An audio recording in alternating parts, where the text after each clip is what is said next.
everyone. In the previous modules, we have discussed the ambiguity of majority of Muslims in accepting astronomy as a tool to mark the beginning of Islamic month.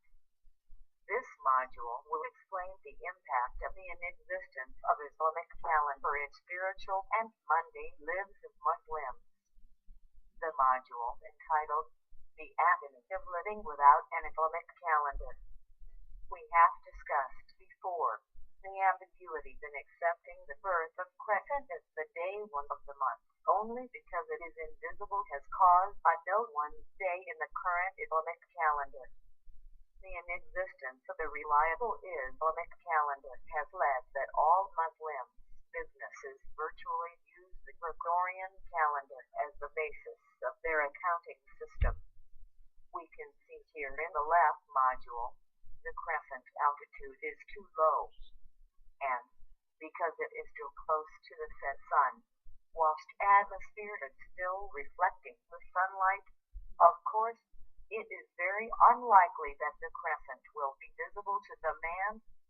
The proponent of moon sighting will only accept the sunset in day 2 to officiate the beginning of an Islamic month. If we click this button 24 times, which represents the full daily moon's trajectory in orbiting the Earth, we will come to the next sunset. In this sunset, however, it applies the prophet saying that the maximum number of days is 30 days. Many forget that this saying is actually an emergency exit for unlettered people who are not capable in calculating in the prophet's era, in order to prevent them from fasting more than 30 days. The prophet's saying is necessary in view of the fact that the duration of an Islamic month will only be either 29 or 30 days. In a way, this saying prevents a Muslim from fasting for 35 days if the crescent is obstructed by cloud for the next 5 days.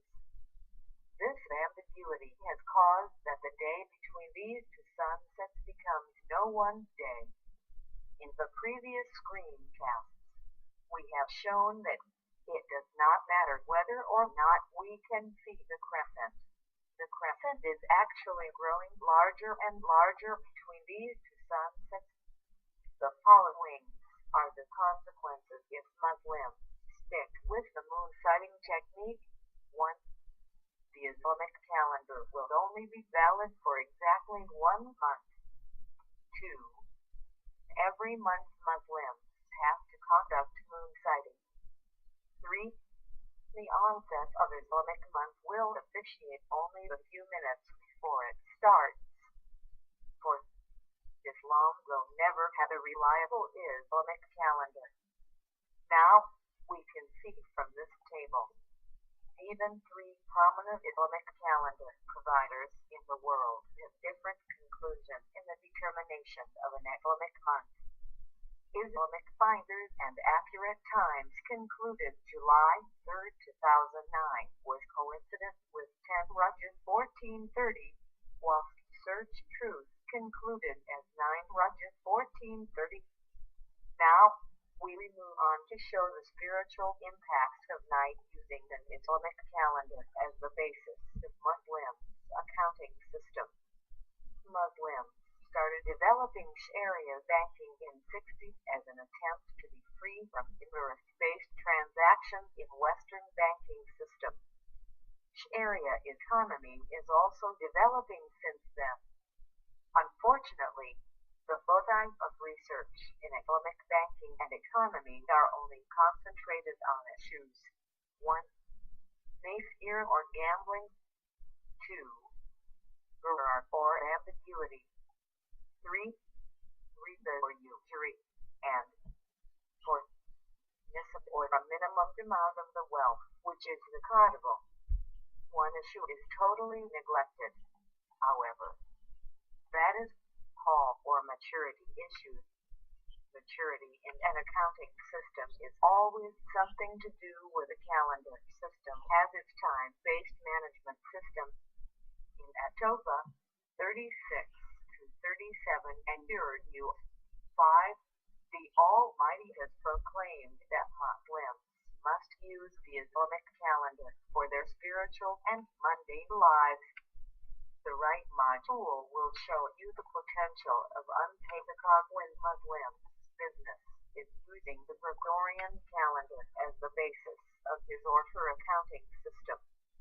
As the Islamic calendar is roughly 11.5 days shorter than the Gregorian calendar, a business that conducts its financial statement based on the Gregorian calendar will have deficit in its zakat payment of about 3.2%. For the second year, the deficit is accumulating into about 23 days, and the unpaid obligatory zakat becomes about 1 year to 30-year operation of the business. In this slide, we can see that about 15 Islamic banks in Malaysia are preparing their PPT or profit loss before zakat and tax based on the Gregorian calendar. For Islamic banks in Indonesia are doing the same.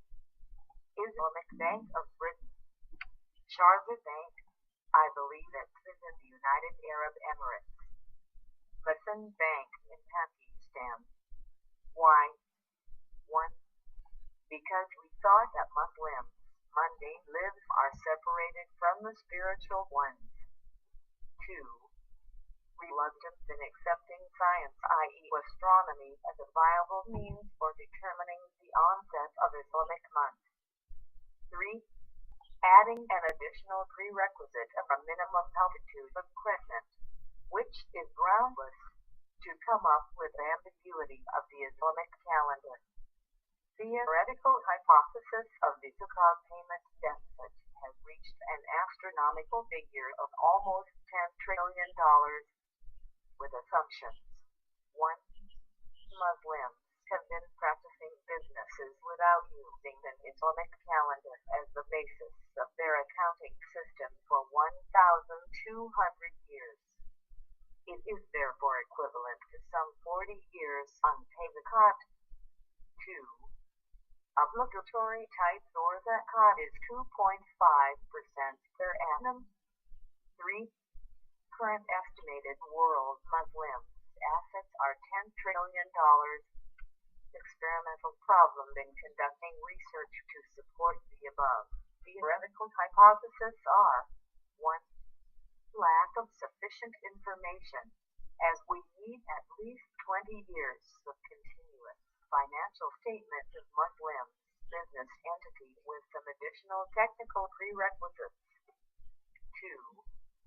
For algorithmic development purpose, stock price history of certain commodities is therefore used. The robust estimation model is then developed. This table demonstrates that even only for 3 commodities with the maximum ownership duration of 20 years, the zakat payment deficit is quite huge. The table actually shows the simulated collective possession of the commodities by Muslims in the world. The 3 commodities are: 1. Silver at a collective volume of 1 million ounces. The ownership is for 156 months. The calculated zakat based on the Gregorian calendar is $3.5 per million, whilst the Sharia compliant zakat based on the Islamic calendar is $3.64 million. The zakat payment deficit is therefore $106,000. 2. Likewise, for other commodities, the zakat payment deficit is $5.4 million for gold and $74,000 for copper. 3. The total zakat payment deficit for these 3 commodities are some $5.6 million. Please be reminded that the deficit is snowballing unstoppably in the current practice of our Sharia economy. Detailed technical explanation on how the algorithm is developed, including the zakat payment of other commodities, can be accessed from these URLs. Our research is moving on to the development of a sampling strategy to calculate the total zakat payment deficit along Muslim civilization. The theoretical figure of $10 trillion might not be too way off. This is Muslim civilization debt due to the practice of pseudo-Sharia economy, as it is not using the Islamic calendar as the basis of its accounting system. Will you be part of Muslims to make the Islamic calendar neglected so that the civilization debt